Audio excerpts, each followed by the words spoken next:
Season 3 will burn Westeros. What comes after blood and cheese? Welcome back, everyone, to the channel where fantasy meets strategy and nostalgia fuels our digital adventures. The storm has broken. The dance has begun. Blood has already soaked the ground of Westeros, and the fire is only just being lit. After the shocking and traumatic events of Blood and Cheese in House of the Dragon Season 2, the Seven Kingdoms stand at the brink of complete and utter collapse. A realm once barely held together by the Targaryen dynasty is now unraveling thread by thread. What comes next is not mere war. It is not political maneuvering. It is not a Game of Thrones. It is retribution. It is vengeance. It is annihilation. Season 3 of House of the Dragon promises to burn Westeros, literally and metaphorically. Dragon will fight dragon, families will be torn apart, and alliances will be tested in ways that neither Aegon the Conqueror nor Viserys the Peaceful could have ever imagined. And while Blood and Cheese was the spark, Season 3 is the wildfire. In this video, we're going to break down exactly what's coming next. Who lives, who dies, and how the events following Blood and Cheese shape the future of Westeros. Strap in, because the dance of the dragons is only just beginning, and Season 3 is set to be its most savage chapter yet. The fallout of Blood and Cheese. Let's begin with the moment that shattered the realm, Blood and Cheese. The assassination of Prince Jaehaerys, the innocent young son of King Aegon II and Queen Helaena, wasn't just a tragedy, it was an abomination. The gruesome act, carried out by a former rat catcher and a mercenary on the orders of Daemon Targaryen, has set the realm ablaze with rage.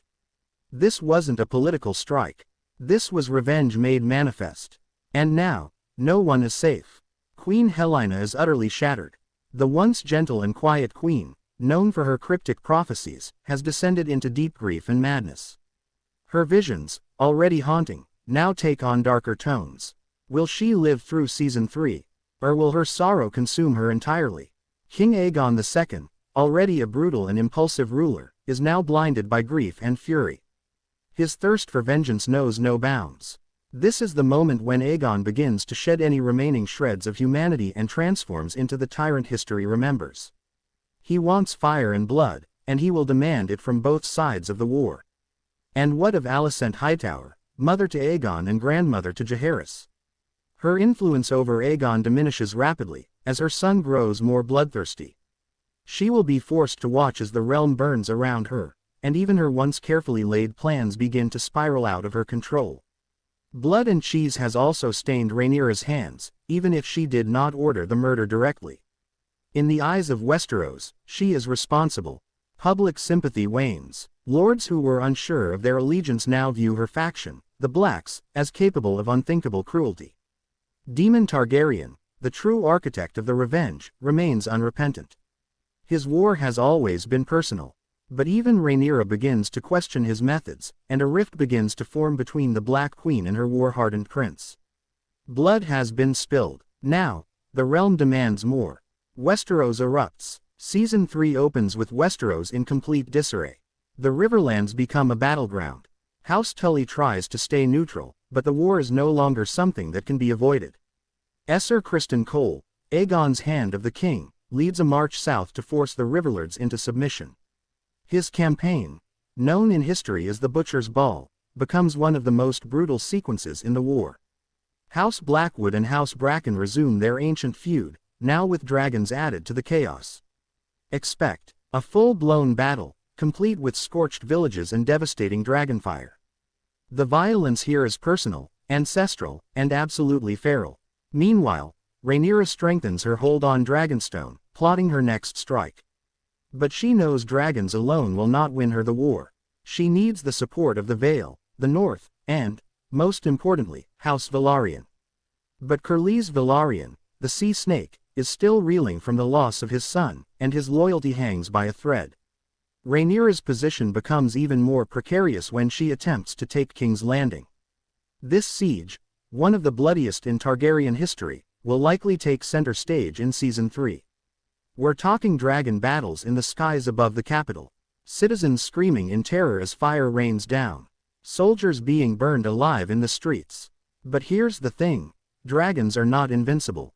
Prince Aemond, riding the monstrous Vhagar, becomes the Blacks' worst nightmare. Vhagar is the largest living dragon, and Aemond has become increasingly sadistic. He doesn't just want to win, he wants to punish. And in Season 3, he will do just that. One of the most brutal and significant moments in the dance is the sacking of Harrenhal by Aemond and Vhagar. But Daemon Targaryen doesn't take kindly to that. And what's coming next? Their inevitable face-off. The battle above the God's Eye. The greatest dragon duel in the history of Westeros. Aemond on Vhagar. Daemon on Caraxes. It's more than a battle, it's a death sentence. And it will end in fire, fury, and the deaths of both riders and dragons in a plunge that echoes through Targaryen history. Dragons Fall. Season 3 will mark the true beginning of the end for dragons in Westeros. As much as the dance is a war of succession, it is also a war of extinction, for the dragons, for the Targaryens, and for the idea of absolute power. Dragon after dragon will die in Season 3. The skies of Westeros, once filled with their majesty, will soon become cemeteries of wings and ash. Expect these devastating moments. The death of Arax and Lucerys Velaryon at Storm's End may have already occurred, but the consequences continue to unravel. House Baratheon now fully commits to the Greens, and vengeance hangs in the air. Rook's Rest will be one of the bloodiest dragon engagements of the season. It's here that Princess Rhaenys, the queen who never was, rides Meleys into battle and dies a heroic but tragic death. A moment that will leave audiences gasping. The fall of Tumbleton. A brutal betrayal involving two dragon riders from Rhaenyra's side who switch allegiance mid-battle. Dragons fighting dragons, cities razed, and horrifying treachery that proves the Blacks are no more unified than the Greens. The betrayal of Adam Velaryon, or perhaps his redemption, will play out here. His story, depending on how faithful the show remains to Fire and Blood, will be a tragic turning point. With every battle, dragons are lost, and the world begins to see what a realm ruled by fire truly looks like. But the cost isn't just in dragon lives. It's in the people. The small folk are dying. Castles are crumbling. The Targaryen name, once a symbol of power and awe, now inspires only dread. Rhaenyra's fall. Season 3 will also begin Rhaenyra's descent, from Queen of the Blacks to a ruler haunted by her own ambition. The pressures of war, the strain of family betrayal, and the increasing unpopularity of her reign start to wear her down. She becomes more paranoid, more severe, more isolated.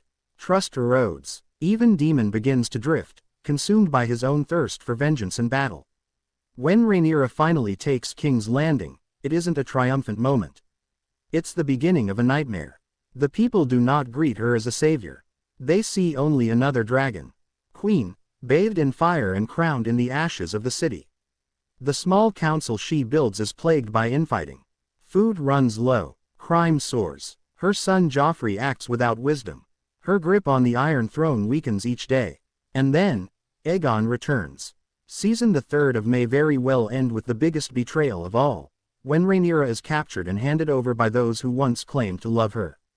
The image of her being fed to Aegon's dragon, Sunfire, while her own son watches, is one of the darkest moments in all of Targaryen history. It will shock viewers, it will scar the audience, and it will finally seal the tragic fate of House Targaryen. What comes next? After Rhaenyra's death, you may think the dance is over, but it's far from it. Aegon too may have won the throne, but his reign is a hollow one. He is broken, physically and emotionally. The people hate him. The lords don't trust him. His own health begins to deteriorate, and whispers swirl of poison and plots within his own court. And then there's Aegon the Younger, Rhaenyra's surviving son. Quiet, watchful, he carries the trauma of seeing his mother executed, and his destiny as the next Targaryen king is only just beginning. But his rule will not be built on fire. It will be forged in sorrow. The realm is left fractured. The dragons are nearly extinct. House Targaryen will never be the same. Season 3 will not